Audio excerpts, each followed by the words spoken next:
Check it out. Welcome to the East Coast compound. We came from the West Coast to the East Coast. So we still have to unbox all our stuff. There's tons of memorabilia, tons of boxes. I'm excited. We're finally getting our Can-Ams, our off-road trucks. We're getting our dirt bikes, everything out here unloaded. But let's go in, let's unpack some boxes and check out some memorabilia. So let's do it. I tried not to throw out things that had cool memories and history, you know. There's a lot of things, if I don't have the picture or the whatever, or the trophy or whatever, I'll forget that moment, you know. And there's just been so many moments in my life with the kids, with my racing. I don't think you physically could remember all that, like, so, because so many things have happened. But I like looking back, you know, won a lot of championships. I always took racing serious, you know, like if I'm gonna race, I'll do it. I race to be the best I can be.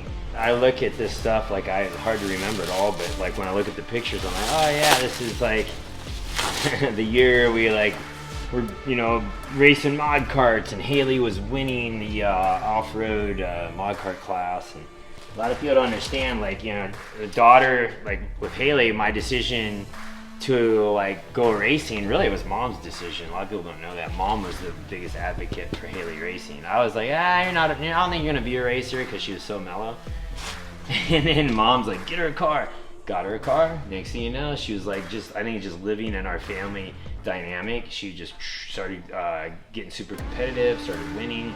Then I was like, all right, here we go. So once she proved herself, I was all in. So, you know.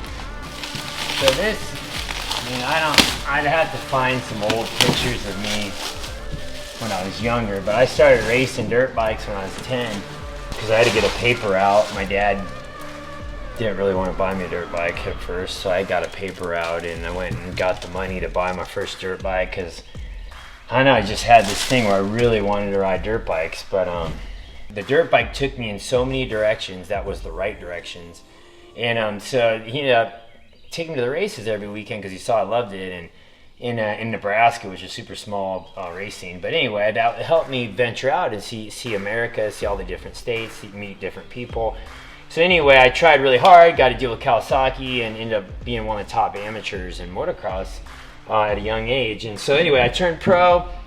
This kind of timeline shows, you know, I turned pro, and these were all my national numbers, and ended up actually winning the Supercross at one point, and Ghost drove my bike over the finish, and definitely did not get the factory support I thought I deserved, and that's what kind of drove me away from motocross to help create the movement of freestyle motocross. And in motocross, you know, I feel like I left motocross not achieving some of the goals I wanted to achieve. I mean, I really wanted to be a factory rider. Like, I literally every night prayed about it. I was like, every night, you know, and that's all I thought about. I trained super hard, I worked super hard at it, and I, you know, just came down to I just didn't get a ride. And so I ended up winning a Supercross, Ghost rode my bike, kind of just did the big FU and walked away from the sport. And I had a bad attitude at the time, for sure. So and I ended up going to X Games and helping create the sport that's called freestyle motocross. You know, me and Pastrana, Metzger, a handful of guys creating this movement. And along the way, we created, you know, named our group of guys the Metal Militia. And it was this core like group of rebel dudes on dirt bikes. And motocross took up from the time I was 10 till about the time I was 21, 22. I did motocross, and really hard for me to walk away from it because I was so into it. But I knew I knew I had to make a living, so I went to X Games and started.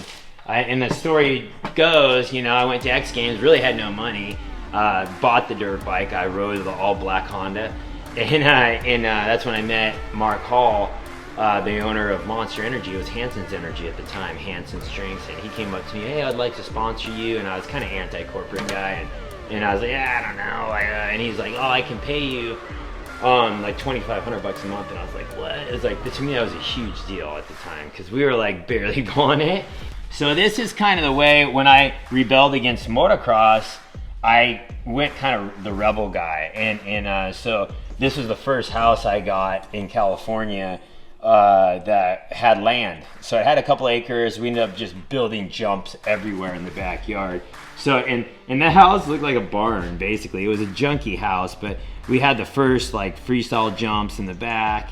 and then foam pit. It's kind of funny. We did the whole 909 scene, which is the flat billed hat, black socks, pulled up all black clothes. Like that whole scene, we created that movement. When Militia really blew up, we did ads like this. Went out on a golf course, like, you know, this was a pretty badass ad here somewhere in California, but like ripping the sand, the bunkers, and I thought like stuff like this was pretty cool. But I just did the first 360 at Summer X, trying to battle for Strana. Landed the first 360 on dirt in the competition there, and crashing, many broken bones, lost my kidney, blew up my spleen, you know, tons of surgeries. I got to the point where I'm like, man, I started getting nervous, like, to be honest. A lot of cool comeback stories, but yeah, it eventually ran its course, and that's where I got into, like, I had all these good partnerships. I felt like I didn't want to just walk away from competition, so I ended up going to off-road, and we ended up getting a deal to race off-road trucks, because I felt like that was like motocross, and we got back to racing. For me, I was always a racer. Like that the bottom line is, freestyle motocross was cool, but it was like, who's the craziest? It was an image thing, it was a character, it was about marketing, about selling products, but I always missed racing. And so I went back to car racing and was able to do off-roading, off-road truck racing, which was like motocross, big jumps and berms, and got super into that, focused on it, won championships in it, and then went into rally cars, raced for Ford, ended up winning X Games in a rally car. So but that didn't just happen. Like, there was a lot of focus, a lot of studying went into that, and a lot of hard work.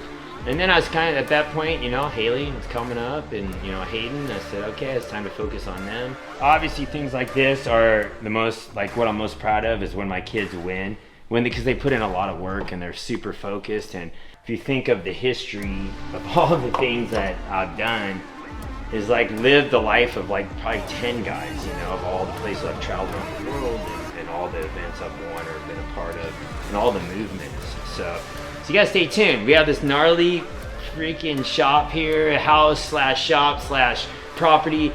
It's gonna be the gnarliest compound, and I'm building it right now. So I look forward to what the future holds. There's gonna be some cool stuff coming out of here for sure.